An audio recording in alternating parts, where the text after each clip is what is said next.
ગોસ્વામી તુલસીદાસજીએ જાણે આ વિવેક કેમ વધે એનો જવાબ આપ્યો છે. બિनु સતસંગ વિવેક ન હોઈ, બિनु સતસંગ વિવેક ન હોઈ, બિनु સતસંગ વિવેક ન હોઈ, બિनु સતસંગ વિવેક ન હોઈ, રામ કૃપા બિनु સુલભ ન સોઈ, રામ કૃપા બિनु સુલભ ન સોઈ,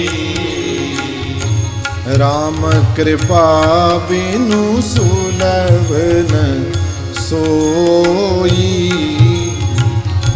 રામ કૃપા બિनु સુલભ ન સોઈ, બિनु સત્સંગ વિવેક ન હોઈ, રામ કૃપા બિनु સુલભ ન સોઈ. રામની કૃપા થાય, પરમાત્માની કૃપા થાય તો સત્સંગ મળે અને એ સત્સંગથી વિવેક મળે. રાજી થયેલા વક્તા શ્રી સુતપુરાણી કહે છે, મહારાજ આ સત્સંગ દુર્લભ છે. આ સંસારની અંદર અડધી ક્ષણ પૂરતો પણ સત્સંગ મળે તો માણસે પોતાની જાતને ભાગ્યશાળી સમજવા જોઈએ. સંસારેસ્મિન ક્ષણાર્ધોપી સત્સંગ શેવધિર નૃણામ. સંસ્કૃત ભાષામાં નિધિ માટે શેવધિ શબ્દ છે. આ નિધિ છે માણસની.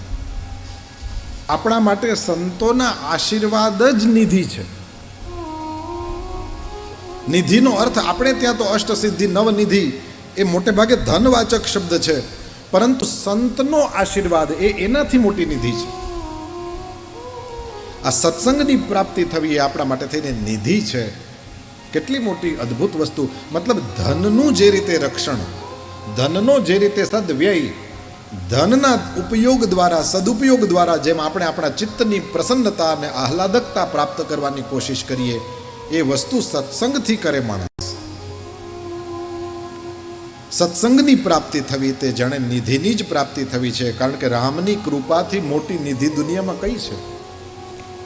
પરમાત્માની કૃપાથી મોટી નિધિ એટલા માટે કોઈ નથી કે પરમાત્માની કૃપાથી સત્સંગ, અને ગોસ્વામીજીએ બહુ સરસ રીતે આપણને માર્ગ બતાવ્યો છે, એ સત્સંગથી વિવેક. અને એ સત્સંગ મળે એટલે વિવેક મળે જ. જે પોતાની જાતને બરાબર રીતે સત્સંગમાં, એક વસ્તુ હોય પાણી પીવું અને એક હોય પાણીમાં ડૂબકી મારવી. ખાલી પાણી પીવે તો એ તો કેટલું પાણી પીવાનો, પણ પાણીમાં ડૂબકી મારે એટલે આખે આખો પાણીમાં હમાઈ જાય. એ જેમ આખે આખો પાણીમાં હમાઈ જાય એવી રીતે જે સત્સંગમાં અંદર ઉતરશે, ડૂબશે, સમજી લેવાનું એવા માણસને વિવેકની પ્રાપ્તિ થયા સિવાય રહી શકે જ નહીં.